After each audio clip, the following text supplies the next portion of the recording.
Bagaimana rasanya? Gagal 5 kali, ditolak 17 kali, dan dianggap pecundang seumur hidup?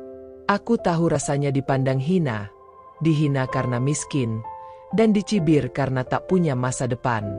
Tapi justru saat aku nyaris menyerah, usaha ke-18 itu datang, dan mengubah segalanya.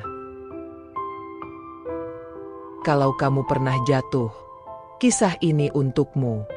Subscribe sekarang, dan bantu sebarkan harapan ini, karena mungkin video ini menyelamatkan satu jiwa yang sedang di ujung batas. Tulis di komentar, aku akan bangkit, apapun yang terjadi. Namaku Bayu. Aku bukan siapa-siapa. Lahir dari keluarga sederhana di desa kecil pinggiran Purwokerto. Tak punya gelar sarjana, tak punya harta warisan, dan bahkan tak punya nama untuk dibanggakan. Tapi aku punya satu hal, mimpi. Mimpi yang selalu menjerit dalam hati, meminta untuk diperjuangkan. Mimpi untuk mengangkat derajat keluarga. Namun jalan yang harus kulalui bukan jalan halus. Ia penuh bebatuan, duri, dan jurang. Tapi aku percaya, Tuhan tidak akan membiarkan langkah orang yang tulus berhenti di tengah jalan. Aku yakin, selagi aku bernyawa, selalu ada harapan. Sejak SMA, aku sudah mengubur mimpi untuk kuliah. Bukan karena tak mampu secara otak, tapi karena tak punya biaya. Ayah pergi entah kemana, dan ibuku yang sakit-sakitan harus kutanggung sendirian. Aku jadi ayah sekaligus kakak dan tulang punggung. Demi sesuap nasi, aku jualan gorengan keliling, bantu cuci motor, dan pernah juga mengamen diam-diam di kota. Semua kulakukan demi ibu dan adikku. Kadang malam aku menangis, tapi besoknya tetap tersenyum. Karena aku percaya, tangis di malam hari akan berganti pelangi di pagi hari jika kita tak menyerah. Aku pernah 5 kali mencoba usaha. Warung kecil di pojok desa, jual pulsa, jadi reseller baju, sampai ternak ayam kampung. Tapi semuanya gagal. Aku ditipu, dibohongi teman sendiri, bahkan barang daganganku tak laku. Modal habis, utang menumpuk. Aku pernah duduk di tepi jalan, menatap langit kosong, dan bertanya, salahku di mana? Tapi aku sadar, gagal bukan akhir. Gagal adalah guru, bukan musuh. Setiap kegagalan sedang mengajari kita cara yang lebih tepat. Jangan pernah malu gagal. Yang memalukan adalah berhenti mencoba hanya karena takut jatuh lagi. Aku masih ingat malam saat aku benar-benar merasa tidak berharga. Duduk sendiri di emperan toko tutup, hanya ditemani nasi bungkus yang kubeli dari recehan sisa. Waktu itu, hatiku benar-benar runtuh. Ya Allah, apakah Engkau masih melihat aku? Gumamku pelan. Tapi justru di titik terendah itulah aku merasa ada kekuatan aneh yang mendorongku. Aku tahu aku belum mati. Aku tahu masih ada orang yang mengandalkanku. Maka meski tak ada siapa-siapa yang menyemangatiku, aku sendiri harus jadi penyemangat untuk diriku. Karena hidup bukan tentang siapa yang menemani, tapi tentang siapa yang tetap berdiri meski sendirian. Gagal 5 kali bukan alasan untuk berhenti. Justru itu tamparan agar aku bangkit lebih kuat. Kutatap wajah ibu yang tidur dengan selang oksigen. Kulihat adikku yang belajar pakai lilin karena listrik diputus. Aku tidak boleh kalah. Maka aku putuskan mencoba jalan lain. Bukan lagi jualan, tapi melamar pekerjaan. Kupinjam sepatu bekas, kugunakan baju satu-satunya yang masih layak, dan kutulis surat lamaran dengan tangan sendiri. Setiap tetes tinta adalah harapan. Setiap langkah kaki adalah doa. Karena aku percaya, yang sungguh-sungguh tak akan dibiarkan gagal terus oleh Tuhan. Dengan semangat yang tersisa, Aku pergi dari satu tempat ke tempat lain. Berjalan kaki menyusuri jalanan kota sambil membawa map berisi surat lamaran kerja. Aku tak pilih-pilih. Toko roti, pabrik konveksi, bengkel, bahkan warteg sekalipun aku datangi. Tapi dari semua tempat yang kutuju, satu persatu menolak. Ada yang menolak dengan alasan butuh pengalaman. Ada juga yang bahkan tidak membukakan pintu. Setiap pulang aku rasanya makin kecil. Tapi aku terus berkata dalam hati, "Bayu, kamu bukan pecundang. Ini bukan akhir." Karena aku tahu, terkadang Tuhan menunda jawaban agar kita siap menerima hal yang lebih besar. Seiring bertambahnya hari, jumlah penolakanku makin banyak. Sudah 7, lalu 9, lalu 12 tempat. Hingga total ada 17 tempat yang menolak aku bekerja. Beberapa bahkan tak memberi alasan.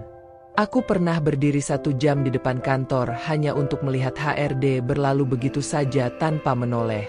Rasanya hancur. Tapi aku tetap pulang dengan langkah tegak. Karena aku ingat, bukan hanya hasil yang dinilai Tuhan, tapi prosesnya. Dan prosesku penuh dengan air mata dan ketulusan. Maka ku teruskan langkahku, meski perih. Karena aku tahu, siapa yang sabar hari ini, akan dipeluk kemenangan esok hari. Satu penolakan yang paling membekas adalah dari sebuah toko elektronik. Aku masuk dengan senyum, menyodorkan surat lamaran dengan sopan. Tapi manajernya hanya memandangiku dari ujung kaki ke kepala. Lalu berkata kasar, "Penampilanmu lusuh, ngomong aja gugup. Kamu yakin pantas kerja di sini?" Rasanya seperti ditampar di depan umum. Aku ingin menjawab, tapi tenggorokanku kering. Aku hanya menunduk dan pergi. Tapi sesungguhnya, dalam hatiku aku berjanji, suatu hari kamu akan tahu siapa aku. Karena aku percaya, hinaan hari ini adalah bensin untuk membakar semangatku menuju kesuksesan nanti. Saat pulang ke rumah, aku pura-pura tersenyum. Aku tak ingin ibu tahu hatiku hancur. Tapi ibu selalu tahu.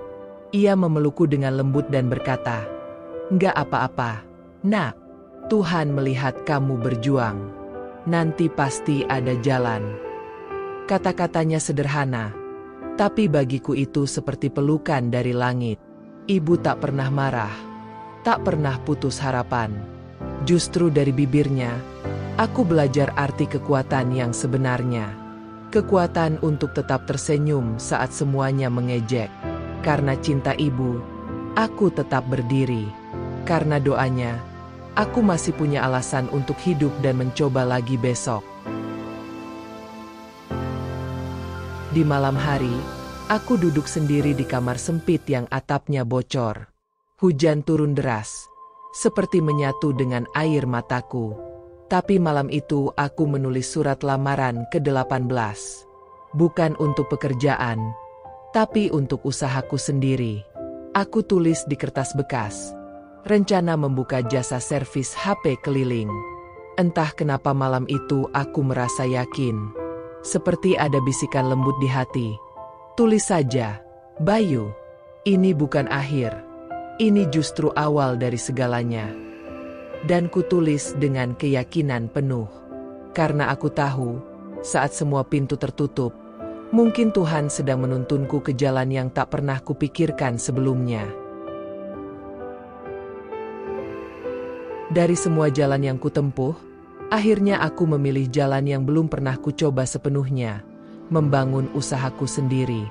Tapi kali ini bukan warung, bukan jualan makanan, bukan juga bisnis modal besar. Aku hanya ingin memanfaatkan satu keahlian kecil yang kupelajari dari teman lama, servis HP. Selama ini, aku suka bongkar pasang ponsel rusak, sekadar iseng atau bantu teman. Kini aku berpikir, kenapa tidak dijadikan ladang rezeki? Aku tahu banyak orang yang butuh jasa servis cepat tanpa harus ke konter. Maka lahirlah ide, servis HP keliling. Sederhana, tapi kupasang semua harapanku di situ. Modalnya hampir tak ada. Tapi aku nekat meminjam uang Rp500.000 dari tetangga, meski harus menyerahkan motor tua sebagai jaminan. Dengan uang itu, aku beli alat servis dasar, solder kecil, pinset, obeng, dan beberapa suku cadang penting. Aku juga beli stiker murah bertuliskan, servis HP panggilan cepat dan jujur. Lalu kutempel di beberapa tiang listrik dan warung. Aku juga membuat papan kayu kecil dari bekas peti buah. Di sana kutulis namaku, nomor WA, dan harapan yang tak terlihat. Semoga ada yang percaya. Semoga ada yang datang. Dan semoga ini benar-benar jalanku. Hari pertama adalah ujian kesabaran. Aku duduk dari pagi sampai sore di pinggir pasar. Tak ada yang menghampiri. Hari kedua, hanya satu orang tua membawa ponsel jadul. Kubetulkan dengan telaten. Bahkan kutolak uang jasanya. Hari ketiga, mulai ada 2 orang. Lalu 5 orang. Dan dalam 2 minggu, aku mulai tak bisa duduk diam. Orang mulai percaya. Satu pelanggan puas, cerita ke orang lain. Berita menyebar dari mulut ke mulut. Ada tukang servis HP keliling yang jujur dan murah. Kata, jujur, itulah yang menjual. Dan aku sadar, kejujuran adalah modal terbesar dalam hidupku. 3 bulan berlalu. Aku bisa melunasi utang ke tetangga, dan motor tua kembali ke rumah. 6 bulan berikutnya, aku sewa kios kecil di pinggir jalan. Di sana aku menaruh meja sederhana, etalase kecil, dan papan nama baru, Bayu Teknisi Servis HP Bergaransi. Dalam 1 tahun, aku merekrut 2 teman sekampung yang juga butuh kerja. Kami kerja bersama, sambil bercanda, sambil mengingat betapa pahitnya masa lalu. Dan yang paling membahagiakan, aku bisa membelikan kursi roda baru untuk ibu. Saat melihat ibu tersenyum di kursi itu, aku merasa seperti baru menang dunia. Karena sukses bukan soal harta, tapi bisa membuat orang yang kau cintai bahagia. Aku menyimpan papan kayu kecil yang dulu kupakai di awal sebagai kenang-kenangan. Setiap kali aku ingin menyerah, aku pandangi papan itu. Di sanalah aku memulai segalanya. Bukan dengan modal besar, tapi dengan tekad yang tak bisa dibeli siapapun. Setiap bekas luka di hatiku berubah jadi bahan bakar. Dan aku sadar, keberhasilan bukan soal berapa kali kau menang, tapi berapa kali kau berdiri saat jatuh. Usaha ke-18 inilah yang mengubah segalanya. Aku bukan siapa-siapa yang beruntung. Aku hanyalah orang biasa yang terlalu keras kepala untuk berhenti percaya. Satu persatu, wajah-wajah yang dulu mencibirku mulai datang sebagai pelanggan. Ada yang membawa ponsel rusak, ada yang hanya ingin sekadar bertanya. Dan hari itu datang juga, hari yang kutunggu bertahun-tahun. Seorang pria parubaya dengan kemeja rapi masuk ke kiosku. Ia menatap sekeliling, agak kikuk. Aku langsung mengenalinya. Itu manajer toko elektronik yang pernah meremehkanku habis-habisan. Ia menyodorkan HP-nya yang rusak tanpa mengenaliku. Tapi aku hanya tersenyum, memperbaiki ponselnya dengan telaten, dan menyerahkan kembali tanpa kata sindiran. Bagiku, ini bukan soal dendam, tapi tentang pembuktian diam-diam, bahwa aku bisa sukses tanpa menjatuhkan siapapun. Mereka yang dulu menolak, kini memuji. Mereka yang dulu menganggapku tak layak, sekarang ingin kerjasama. Lucunya, beberapa dari mereka bahkan memintaku ikut seminar motivasi. Aku hanya bisa tersenyum. Dulu aku bahkan tidak dianggap layak jadi tukang servis.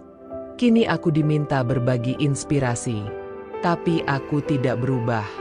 Aku masih Bayu yang sama. Aku masih mencuci tanganku sendiri setelah bongkar HP. Aku masih makan nasi bungkus di pinggir jalan kalau sedang sibuk. Karena aku tahu, kesuksesan sejati bukan tentang naiknya penghasilan, tapi turunnya kesombongan. Dan Tuhan selalu mengangkat mereka yang tidak pernah lupa dari mana ia berasal. Aku pernah berdiri di podium seminar lokal yang dihadiri puluhan anak muda. Di sana aku cerita, bukan tentang omset, bukan juga tentang strategi bisnis, tapi tentang sakitnya ditolak, tentang pahitnya gagal 5 kali, dan tentang bagaimana cinta seorang ibu bisa jadi bahan bakar semangat. Banyak yang menangis, banyak yang bilang kisahku menyentuh, tapi bagiku, yang paling penting adalah membuat mereka sadar, kesuksesan itu bukan milik mereka yang serba punya, tapi milik mereka yang tak pernah berhenti mencoba. Karena selama kita hidup, tak ada kata terlambat untuk bangkit dan mengubah nasib. Aku bukan miliarder. Aku bahkan masih tinggal di rumah kontrakan sederhana. Tapi aku bahagia. Karena setiap pagi aku bisa melihat ibu tersenyum. Karena setiap malam aku bisa tidur tanpa rasa takut ditagih utang. Aku kini bisa bantu tetangga, ajak adikku sekolah lagi, dan sesekali traktir anak-anak kecil jajan cilok. Itu cukup buatku. Karena sukses bukan tentang angka, tapi dampak. Dan aku ingin jadi orang yang kehadirannya membawa terang, bukan hanya untuk diriku, tapi juga untuk sekelilingku. Jangan pernah remehkan mimpimu sendiri, karena suatu saat dunia akan menyesal pernah meremehkanmu. Aku yakin, setiap orang punya waktunya masing-masing. Jangan iri pada yang cepat sampai, karena mungkin kamu sedang disiapkan untuk sesuatu yang lebih besar. Aku dulu dianggap tak punya masa depan. Tapi aku buktikan bahwa masa depan bisa diciptakan. Bukan dengan keajaiban instan, tapi dengan sabar, luka, dan kerja keras. Jika kamu hari ini sedang di titik paling rendah, jangan tutup buku hidupmu. Mungkin, halaman selanjutnya adalah yang paling indah. Dan ingat, Tuhan tidak pernah tidur. Dia hanya menunggu waktu yang tepat untuk membuatmu bersinar. Untuk kamu yang sedang merasa gagal, aku ingin bilang, aku pernah di titik itu. Titik di mana dunia terasa terlalu sempit, di mana tidur pun sulit karena pikiran tak pernah berhenti menjerit. Aku tahu rasanya ditolak, dipandang rendah, bahkan disepelekan orang-orang yang tak tahu perjuanganmu.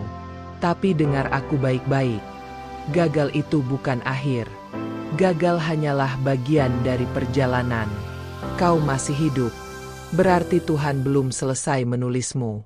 Selama kamu bisa berdiri, kamu punya peluang. Selama kamu bisa bernapas, kamu punya harapan. Jangan berhenti hanya karena sekali jatuh. Kadang, jatuh itu perlu untuk menguatkanmu saat berdiri nanti. Ketika kamu merasa semua jalan tertutup, ingatlah, ada jalan yang tidak terlihat mata tapi terbuka lebar oleh keyakinan. Gagal berkali-kali itu menyakitkan. Aku tahu. Tapi setiap kegagalan sedang menguji, bukan menghukum. Dunia ini memang keras, tapi kamu lebih kuat dari yang kamu bayangkan. Kadang, Tuhan tidak langsung mengabulkan doa kita karena Dia sedang menyiapkan kita agar pantas menerima yang lebih baik. Jangan menyerah hanya karena hari ini gelap. Matahari besok pasti terbit. Dan siapa tahu, usahamu yang ke-18, atau mungkin ke-20, adalah titik balik yang akan mengubah seluruh hidupmu. Jangan malu jadi orang kecil. Malulah kalau kamu menyerah hanya karena takut terlihat gagal. Setiap orang hebat di dunia ini pasti punya cerita tentang jatuhnya sendiri. Mereka tidak lahir langsung berhasil. Mereka ditempa, diuji, bahkan dihina. Tapi mereka bertahan. Dan kamu juga bisa. Percayalah, bukan mereka yang paling pintar yang menang, tapi mereka yang paling tahan banting. Dunia akan selalu membuka ruang untuk orang yang tidak berhenti mengetuk. Jika tak ada yang memberi kesempatan, ciptakan kesempatanmu sendiri. Jangan tunggu diselamatkan. Jadilah penyelamat bagi dirimu sendiri. Namaku Bayu. Aku bukan siapa-siapa. Aku pernah ditolak 17 kali dan gagal 5 kali. Tapi aku terus berdiri. Dan saat aku berdiri ke-18 kalinya, dunia berubah. Tapi lebih dari itu, hatiku berubah. Aku tak lagi merasa rendah. Aku tak lagi merasa malu. Karena aku tahu, aku tidak gagal. Aku hanya sedang menunggu giliran suksesku. Dan kamu pun begitu. Kamu hanya sedang dalam proses. Jangan terburu-buru menyimpulkan hidupmu gagal. Karena mungkin kamu sedang ada di babak awal dari cerita hebatmu. Dan percayalah, cerita indah selalu punya babak kelam sebelumnya. Untuk kamu yang masih berjuang hari ini, di tengah tangis, di bawah tekanan, atau di antara penolakan, aku hanya ingin bilang satu hal, jangan berhenti. Hidup ini terlalu berharga untuk disia-siakan karena kecewa sesaat. Kamu jauh lebih kuat dari yang kamu kira. Dan kamu layak untuk bahagia. Setiap malam yang kau lewati dengan air mata akan dibayar dengan pagi yang penuh cahaya. Setiap upaya yang tak dilihat orang akan dibalas oleh Tuhan dengan cara yang tak kamu duga. Jadi, tetaplah berjalan. Meski pelan. Karena setiap langkah, sekecil apapun, tetap mendekatkanmu ke takdir yang lebih indah.